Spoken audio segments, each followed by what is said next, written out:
শুক্রবার বৃষ্টিপাতের পরিমাণ কিছুটা কম থাকলেও ইতিমধ্যেই নিম্নচাপের জেরে জলস্তর বৃদ্ধি পেয়েছে লাভপুরের কুয়ে নদীর। মাত্র 10 দিন আগে লাভপুরের বলরামপুরে নদী বাঁধ ভেঙে যায়।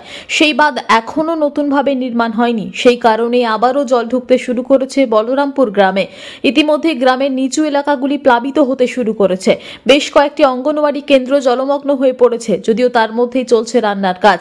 প্লাবিত হয়ে থাকা মানুষদের জন্য খাবারের ব্যবস্থা করা হচ্ছে সেখান থেকে। সেই পরিস্থিতি খতিয়ে দেখতে এদিন এলাকায় পৌঁছে যান লাভপুর ব্লকের বিডিও শিশুতোষ প্রামাণিক।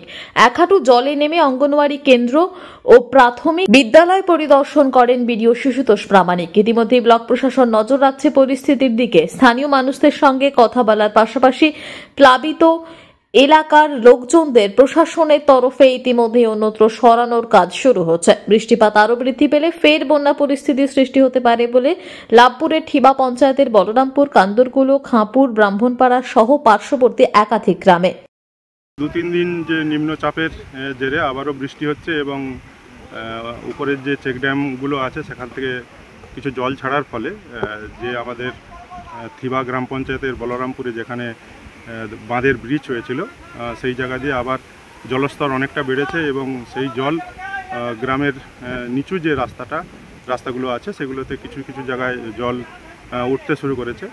তবে আমরা গোটা পরিস্থিতিটার উপরে নজর রাখছি যাতে সাধারণ মানুষের কোনো অসুবিধা না হয়। তার সঙ্গে সঙ্গে আমরা যে মাননীয় মুখ্যমন্ত্রী এসে যে ডাইরেকশান দিয়েছিলেন এবং জেলাশাসক মহাশয়ের নির্দেশে আমরা যে বিভিন্ন অঙ্গনওয়াড়ি সেন্টার, স্কুল বা হেলথ সাবসেন্টারগুলো আছে সেইগুলো যাতে ঠিকঠাকভাবে চলে সেই পরিস্থিতিটা আমরা সমস্ত আইসিডিএস এবং স্কুল এবং হেলথ সেন্টারগুলো ঘুরে দেখলাম এবং সব জায়গায় রান্নাবান্না বা কাজগুলো চালু আছে।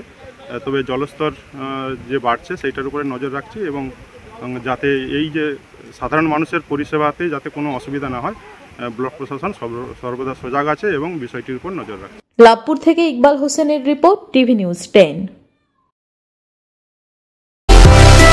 সুলভ সঠিক চিকিৎসার একমাত্র প্রতিষ্ঠান বিবেকানন্দ হসপিটাল। 24 ঘন্টা emergency service, blood bank, trauma care. আপনাদের সেবায় আমরা তৎপর। গুণমান ও পরিষেবায় দুর্গাপুর বিধাননগরের ডক্টর জাকির হোসেন এভিনিউর বিবেকানন্দ হসপিটাল শিল্পাঞ্চলের মানুষের মন জয় করেছে।